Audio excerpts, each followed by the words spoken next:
नमस्कार दोस्तों, स्वागत है आप सभी साथियों का एक स्मार्ट स्टडी पर।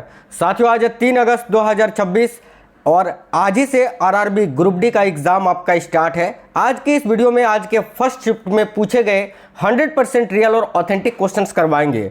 तो जो साथी लोग आज पेपर देकर आए हैं, मिला लीजिएगा कि आपने जो सेंटर में आंसर किया है सही है या गलत है। और साथियों, जिनका पेपर अभी बाकी है उनके लिए रामबाण सेशन है, तो क्लास कंप्लीट देखना है। सबसे पहले फटाफट से वीडियो को लाइक कर दीजिए और अपने सभी दोस्तों के साथ जरूर शेयर कर दीजिएगा। और देखिए, जिनका पेपर अभी बाकी है ना साथियों, आप हमें इस वीडियो के नीचे कमेंट बॉक्स में ये कमेंट करके बता दीजिए कि आपका पेपर कब है और किस शिफ्ट में है। तो चलिए शुरू करते हैं, देखते हैं आज के क्वेश्चंस। साथियों, करंट अफेयर्स की बात करें तो करंट अफेयर्स में बिल्कुल पिछली बार देखो पूरे एग्जाम पैटर्न की बात करें तो सेम जो आपका अभी रिसेंटली आपका पेपर हुआ है 2025-26 में, नवंबर, दिसंबर, जनवरी, फरवरी में ग्रुप डी का, सेम वही पैटर्न है। करंट अफेयर्स में आपको 20 में से मैक्सिमम क्वेश्चंस करंट अफेयर्स के ही पूछे गए हैं। आगे और शिफ्ट में एग्जाम होगा तो उससे क्लियर हो जाएगा, लेकिन अभी तक पता चला है कि मैक्सिमम जो है ना वो करंट अफेयर्स के क्वेश्चन ही पूछे जा रहे हैं। और रेलवे का एक ये तरीका अच्छा है कि जो वो पहले दिन फर्स्ट शिफ्ट पूछता है वही पूरे दिन जितने भी शिफ्ट में पेपर होता है वही पैटर्न फॉलो करता है। चलिए क्वेश्चंस देखते हैं। जैसे करंट अफेयर्स का एक क्वेश्चन ये था कि तमिलनाडु के मुख्यमंत्री, ठीक है, देखो तमिलनाडु के मुख्यमंत्री बने अभिनेता थालापति विजय की राजनीतिक पार्टी का नाम क्या है। मैंने आपको साथियों करंट अफेयर्स की क्लास में नहीं कराया क्या? अभी जो 275 क्वेश्चंस का क्लास कराया था, क्या मैंने उसमें भी आपको ये क्वेश्चन डायरेक्ट नहीं कराया था? देखो डायरेक्ट आया है। तो साथियों, इसका करेक्ट आंसर क्या हो जाता? TVK यानी तमिलगा वेत्री कजगम। तमिलगा वेत्री कजगम इस क्वेश्चन का करेक्ट आंसर हो जाता। तो आई होप आप सभी ने बिल्कुल करेक्ट किया है। मैंने इसके साथ साथ अभी जो अप्रैल में जितनी भी जो पुडुचेरी में आपका इलेक्शन हुआ था, केरल में हुआ था, तमिलनाडु में हुआ था, इसके अलावा आपका पश्चिम बंगाल में जो आपका चुनाव हुआ था, ये सारा मैंने सब कुछ आपको बताया है। आप लोग वो क्लासेस जरूर देखा करिए। और आज से आपके करंट अफेयर्स साइंस के एक्सपेक्टेड क्लासेस भी आना शुरू हो जाएंगे। देखो, तमिलगा वेत्री कजगम TVK की स्थापना अभिनेता विजय ने फरवरी 2024 में की थी, याद रखना। थलपति विजय ने मई 2026 में तमिलनाडु के नए मुख्यमंत्री के रूप में शपथ ली। MG रामचंद्रन और J जयललिता के बाद विजय तमिलनाडु के ऐसे बड़े अभिनेता हैं जो सीधे राज्य के मुख्यमंत्री बने हैं। एक सवाल था, किन दो देशों, देखो किन देशों के बीच बढ़ते सैन्य और आर्थिक तनाव के कारण वर्ष 2026 में वैश्विक तेल आपूर्ति के लिए महत्वपूर्ण स्ट्रेट ऑफ हॉर्मुज को बंद कर दिया गया था। अभी साथियों आप सभी को पता है युद्ध चल रहा था, जिसके कारण ये स्ट्रेट ऑफ हॉर्मुज बंद कर दिया गया था। इससे क्वेश्चन तो आना ही था। मैंने एकदम डायरेक्ट क्वेश्चन ये कराया हुआ है यार। देखो इसका करेक्ट आंसर क्या हो जाता? अमेरिका, इजराइल और ईरान। तो आई होप आप सभी ने बिल्कुल करेक्ट किया होगा। आगे बढ़ते हैं। उससे पहले आपको बता दें, देखो एक्स्ट्रा फैक्ट में साथियों कि वैश्विक तेल संकट, स्ट्रेट ऑफ हॉर्मुज दुनिया का सबसे महत्वपूर्ण समुद्री मार्ग है जहां से दुनिया का लगभग 20 से 25% कच्चा तेल, ठीक है, जो कड ऑयल है, ये गुजरता है। इसके बंद होने से दुनिया भर में ईंधन की कीमतें तेजी से बढ़ी है। आगे देखिए, साइंस के क्वेश्चंस की बात करें तो एक सवाल ये था कि जब सोडियम हाइड्रोक्साइड यानी NaOH और हाइड्रोक्लोरिक अम्ल यानी HCl आपस में अभिक्रिया करते हैं तो मुख्य उत्पाद के रूप में क्या बनता है? साथियों, क्या आप कुछ इमेजिन कर पा रहे हैं? क्या ये डायरेक्ट सवाल मैंने आपको नहीं कराए हैं? आगे बढ़ेंगे उससे पहले मैं आपको बता दूं, कल मैंने एक क्लास अपलोड किया है जिसमें 2025-26 में जो पेपर हुआ है ग्रुप डी का, उसमें जो 2525 क्वेश्चंस पूछे गए थे 101 शिफ्ट में, उसके टॉप 1500 क्वेश्चन मैंने एक ही वीडियो में करा दिया है। 10 घंटे का वो वीडियो है, लगभग 11 घंटे का। वो क्लास आप जरूर देख लेना। कल रात में उसको करीब 12 बजे अपलोड किए थे। आप लोग सभी साथी उस वीडियो को देख लेना जिनका पेपर अभी लेट में है। आप जो है ना सारे क्वेश्चंस आप कर लोगे अगर वो क्लास आप लगा लेते हो तो। आप देखो ये साथियों, सोडियम हाइड्रोक्साइड क्या है? एक क्षार है। हाइड्रोक्लोरिक एसिड क्या है? तो एक अम्ल है। तो बेसिकली जब एक बेस और एक एसिड की रिएक्शन होती है तो हमें क्या मिलता है? तो एक तो हमें क्या मिलता है साथियों? एक तो सॉल्ट मिलता है और एक क्या मिलता है? तो वाटर मिलता है, सॉल्ट प्लस वाटर। तो देखो NaCl एक सॉल्ट है और H2O जल है, वाटर है। तो यही आपका निकलेगा इसमें ऑप्शन नंबर ए। याद रखना ऑप्शन नंबर 1 करेक्ट आंसर होता। देखो उदासीनीकरण अभिक्रिया यह एक उदासीनीकरण अभिक्रिया है जिसमें एक प्रबल क्षार और एक प्रबल अम्ल मिलकर लवण और पानी बनाते हैं। आगे देखिए एक सवाल था तंत्रिका कोशिका। ठीक है, ये सवाल 100% रियल और ऑथेंटिक है। जो बच्चे पेपर देकर आए हैं वो बताएंगे कमेंट बॉक्स में कि रियल है, और जिनका पेपर बाकी है ध्यान से देखिएगा। तो साथियों तंत्रिका कोशिका यानी न्यूरॉन का कौन सा भाग अन्य कोशिकाओं से संकेत या संदेश प्राप्त करता है? तो देखिए डेंड्राइट इस क्वेश्चन का करेक्ट आंसर हो जाता। सिंपल सवाल था, अगर आपने अच्छे से सिलेबस किया है तो option number B dendrite correct answer होता। मैंने कम से कम 100 बार ये क्वेश्चन आपको करा दिया है यार। देखो संकेत का प्रवाह यानी डेंड्राइट रासायनिक या विद्युत संकेतों को ग्रहण करके कोशिका निकाय यानी सेल बॉडी तक पहुंचाता है, जहां से यहां एक्सॉन के माध्यम से आगे बढ़ता है।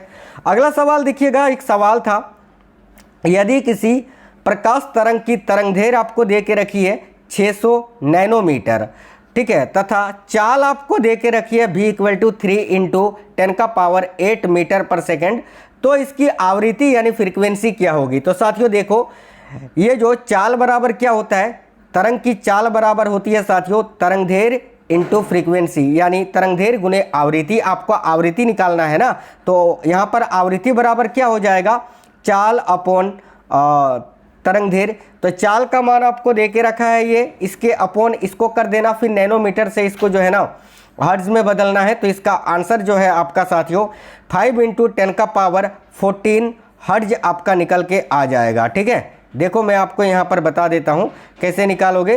तो भी का मान आपको दे के रखा है और तरंगदैर्घ्य आपको नैनोमीटर में दे के रखा था, इसको सबसे पहले आप मीटर में बदल देंगे, उसके बाद मान रखेंगे बस जैसे कि मैंने आपको बताया, और 5 × 10⁻14 हर्ट्ज इसका आंसर निकल के आएगा, क्योंकि फ्रीक्वेंसी का जो इकाई होता है वो हर्ट्ज होता है।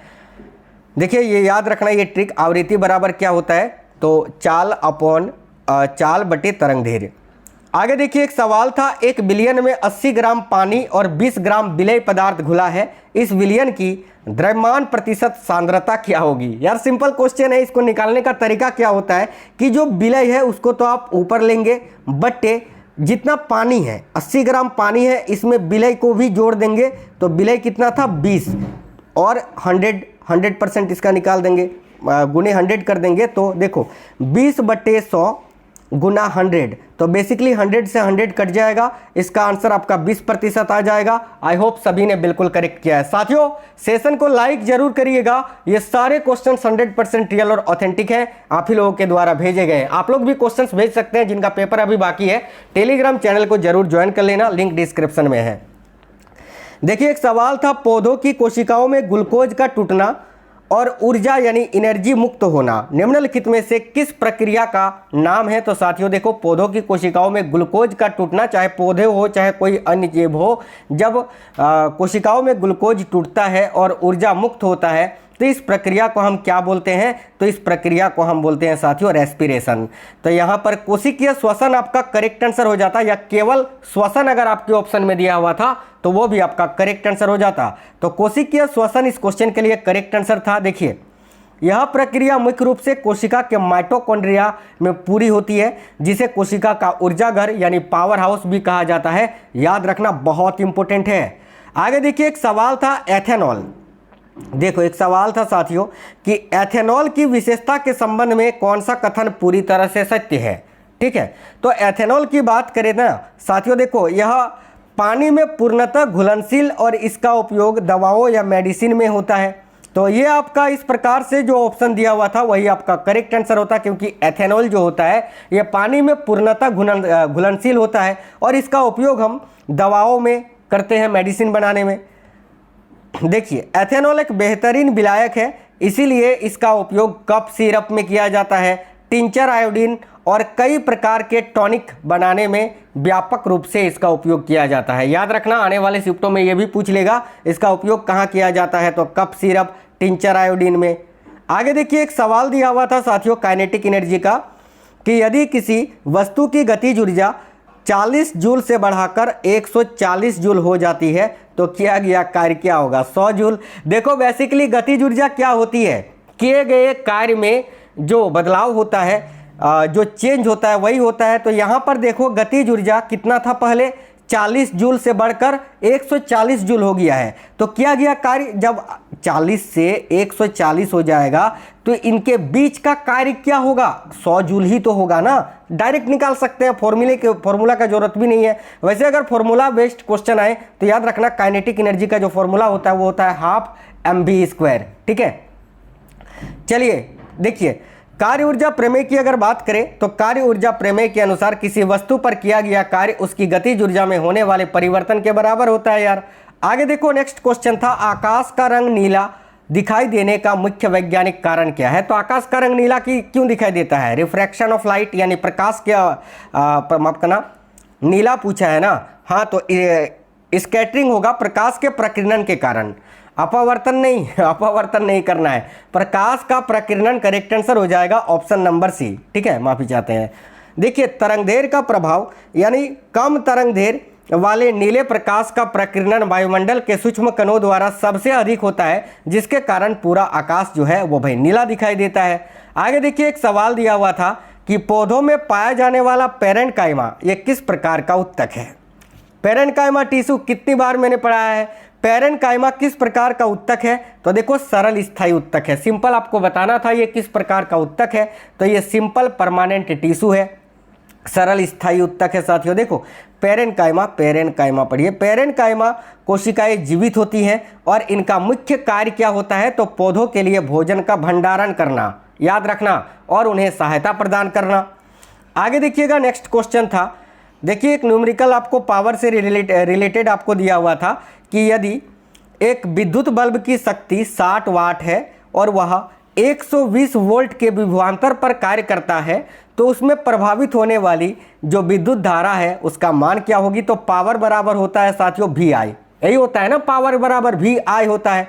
पावर आपको कितना दे के रखा है, 60 वाट दे के रखा है। V का मान कितना दे के रखा है, तो 120 वोल्ट दे के रखा है। बेसिकली आपको I का मान निकालना है, तो I बराबर क्या हो जाएगा 60/120, 60/120 इक्वल टू I। तो बेसिकली ये 1/2 हो जाएगा और 1/2 क्या होता है 0.5 एम्पियर होता है। तो ऑप्शन नंबर बी। इसी तरह से सिंपल न्यूमेरिकल, ये डायरेक्ट 100% रियल क्वेश्चन है साथियों, ध्यान से देखिएगा, ये सेम क्वेश्चन पूछा गया है। देखो ये तो मैंने बता ही दिया आपको। एक सवाल था न्यूटन के गति के दूसरे नियम जो कि होता है F = m/a के अनुसार किसी वस्तु पर बल लगाने से उसमें क्या उत्पन्न होता है। तो भाई देखो न्यूटन का जो गति का दूसरा नियम है जो कि F = m/a होता है। ठीक है, तो बेसिकली जब किसी वस्तु पर बल लगाया जाता है तो उससे त्वरण उत्पन्न होता है ना, त्वरण एक्सेलरेशन। तो त्वरण इस क्वेश्चन का करेक्ट आंसर हो जाता है आपका option number B. I hope सभी ने बिल्कुल करेक्ट किया है। मैं फिर से बता रहा हूं, आज से आपके एक्सपेक्टेड क्लासेस शुरू हो रहे हैं करेंट अफेयर्स और साइंस के, तो वो क्लासेस देखना बहुत जरूरी है जिनका पेपर अभी बाकी है उनके लिए। देखो बल की परिभाषा न्यूटन के दूसरे नियम से बल का सूत्र F = ma मिलता है, जो बताता है कि उत्पन्न त्वरण लगाए गए बल के समानुपाती और द्रव्यमान के व्युत्क्रमानुपाती होता है। आगे देखिए एक सवाल दिया हुआ था कि विस्थापन समय ग्राफ, डिस्प्लेसमेंट टाइम ग्राफ का जो ढाल होता है ना साथियों, देखो ये जो डिस्प्लेसमेंट टाइम ग्राफ का जो ढाल होता है ना, ढाल जो होता है ढाल, ठीक है, वो किसे प्रदर्शित करता है। तो देखिए विस्थापन समय ग्राफ का जो ढाल होता है वो किसको, वेग को, वेलोसिटी को निर्देशित करता है या प्रदर्शित करता है। तो इस क्वेश्चन का आंसर वेग हो जाता, वेलोसिटी हो जाता। विस्थापन समय ग्राफ की ढाल वेग को दर्शाती है, जबकि वेग समय ग्राफ भी याद रखना आने वाले शिफ्ट में पूछेगा। तो वेग समय ग्राफ का जो ढाल होता है वो क्या देता है, तो त्वरण देता है।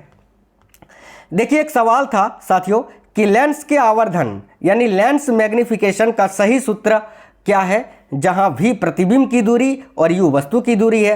तो आप सभी को पता है कि लेंस के आवर्धन का मान, मैग्निफिकेशन का मान क्या होता है, तो m = क्या होता है v/u होता है।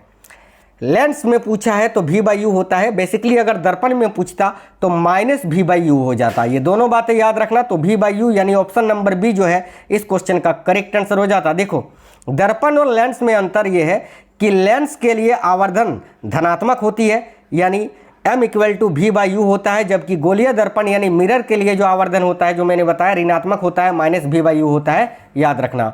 आगे देखिए एक सवाल था ध्वनि की चाल निम्नलिखित में से किस माध्यम में सबसे अधिक यानी हाईएस्ट होती है? तो ध्वनि की चाल इनमें से किस माध्यम में सबसे अधिक होती है? ठोस में देखो सबसे अधिक किस में होता है? तो सॉलिड में सबसे अधिक होता है। फिर किस में होता है? तो लिक्विड में होता है। फिर किस में होता है? तो गैस में होता है। तो देखो सबसे अधिक किस में होता है? लोहा में होता है भाई, ये सॉलिड है ना, ठोस है ना, तो ऑप्शन नंबर 1 करेक्ट आंसर होगा। देखो ध्वनि तरंगों की चाल ठोस पदार्थों में सबसे अधिक, द्रव्यों में उससे कम और गैसों में सबसे कम होती है। ध्वनि की बात करें तो निर्वात यानी वैक्यूम में ये यात्रा नहीं कर सकती है, क्योंकि ध्वनि तरंगों के संचरण के लिए माध्यम की आवश्यकता होती है। आगे देखिए एक सवाल दिया हुआ था कि रसायन विज्ञान में प्रसिद्ध द्रव्यमान संरक्षण का नियम, ठीक है, law of conservation of mass किसने प्रतिपादित किया था? तो एंटोनी लोवेजियर ने। ऑप्शन नंबर बी एंटोनी लोवेजियर इस क्वेश्चन का करेक्ट आंसर हो जाता। देखो इस नियम के अनुसार किसी भी रासायनिक अभिक्रिया में द्रव्यमान ना तो बनाया जा सकता है और ना ही नष्ट किया जा सकता है। अभिकारकों का कुल द्रव्यमान उत्पादों के कुल द्रव्यमान के बराबर होता है भाई। आगे देखिएगा, आगे एक सवाल दिया हुआ था, यदि हवा में प्रकाश की चाल 3 × 10⁸ मीटर पर सेकंड है और किसी अन्य माध्यम में 2 × 10⁸ मीटर पर सेकंड है, तो उस माध्यम का अपवर्तनांक क्या होगा? बेसिकली इस क्वेश्चन का करेक्ट आंसर आपका 1.5 हो जाता। 1.5 अगर आपने आंसर किया है तो बिल्कुल करेक्ट है, ठीक है। बेसिकली यहाँ पर जो है ना, देखो ये प्रकाश की जो चाल थी उससे आपको इससे डिवाइड करना था, तो आपका मान निकल के आ जाता। आगे देखिए एक सवाल था, निम्नलिखित में से कौन सी रासायनिक अभिक्रिया एक अपघटन यानी डिकम्पोजिशन रिएक्शन है? तो देखो अपघटन अभिक्रिया में क्या होता है साथियों? तो अपघटन अभिक्रिया में होता है कि एक यौगिक टूटकर 2 नए पदार्थ बनाते हैं। देखो ऑप्शन नंबर बी में आपको दे के रखा है, कैल्शियम कार्बोनेट जो कि कैल्शियम ऑक्साइड और कार्बन डाइऑक्साइड में टूट रहा है, तो यही अपघटन रिएक्शन अपघटन अभिक्रिया का उदाहरण है। तो ऑप्शन नंबर बी आपका करेक्ट आंसर हो जाता। देखो अपघटन का नियम, अपघटन या वियोजन अभिक्रिया में एक एकल अभिकारक यानी सिंगल रिएक्टेंट टूटकर 2 या 2 से अधिक सरल पदार्थों का निर्माण कर देते हैं। आगे देखिए एक सवाल दिया हुआ था, किसी भी खाद्य श्रृंखला यानी फूड चेन में प्राथमिक उपभोक्ता यानी प्राइमरी कंज्यूमर मुख्य रूप से किस श्रेणी के जीव होते हैं? तो भाई जो प्राइमरी कंज्यूमर होते हैं वो शाकाहारी होते हैं। ऑप्शन नंबर 1 करेक्ट आंसर हो जाता, शाकाहारी। देखो ऊर्जा स्तर, प्राथमिक उपभोक्ता सीधे उत्पादों यानी हरे पौधों को खाकर ऊर्जा प्राप्त करते हैं, जबकि मांसाहारी जीव द्वितीय या तृतीयक उपभोक्ता की श्रेणी में आते हैं, याद रखना। एक सवाल था कि पौधों में पाया जाने वाला कौन सा स्थायी उत्तक इन्हें लचीलापन यानी फ्लेक्सिबिलिटी और यांत्रिक सहायता, साथियों फ्लेक्सिबिलिटी के लिए मैंने बताया था आपको कोलेनकाइमा, क्लोरेनकाइमा नहीं कोलेनकाइमा। तो ऑप्शन नंबर सी कोलेनकाइमा इस क्वेश्चन के लिए आपका करेक्ट आंसर हो जाता। देखो कोलेनकाइमा उत्तक की कोशिकाएं जीवित होती हैं और कोनों पर सेलुलोज व पेक्टिन के जमाव के कारण मोटी होती है। यह पौधों को बिना टूटे मुड़ने में मदद करती है। आगे देखिएगा एक सवाल था, मानव शरीर में स्थित जो वॉइस बॉक्स है इसको वैज्ञानिक भाषा में किस नाम से जाना जाता है? तो भाई लैरिंक्स के नाम से जाना जाता है। मानव शरीर में स्थित जो वॉइस बॉक्स है इसको वैज्ञानिक भाषा में लैरिंक्स के नाम से जाना जाता है। देखिए लैरिंक्स श्वसन तंत्र का एक हिस्सा है जिसमें स्वर रज्जु होते हैं। जब हवा उनके बीच से गुजरती है तो कंपन के कारण ध्वनि उत्पन्न होती है भाई, ठीक है। तो साथियों ये थे आज के शिफ्ट के। देखो करेंट अफेयर्स के क्वेश्चंस ज़्यादा नहीं मिल पाए हैं फर्स्ट शिफ्ट में, मैं अगले शिफ्ट में आपको ऐड करके बता दूंगा, या लास्ट में जो आपको एक तीनों शिफ्ट का मैं एक ही क्लास कराऊंगा जिसमें पहले दूसरे और तीनों शिफ्ट के क्वेश्चंस एक ही वीडियो में मिलेंगे, वो रात में मिलेगी, उसको भी आप जरूर देखिएगा। और देखिए मैं आपको बता दूं, मैथ की अगर बात करें तो मैथ का जो पेपर है वो मॉडरेट लेवल का रहा है। 3 से 4 क्वेश्चन आपको कैलकुलेटिव पूछा गया है, हर एक चैप्टर से लगभग क्वेश्चंस पूछा गया है। इस बार डीआई भी आपका एक देखने को मिला है, जो कि पाई चार्ट पर आधारित एक डीआई आपसे पूछा था।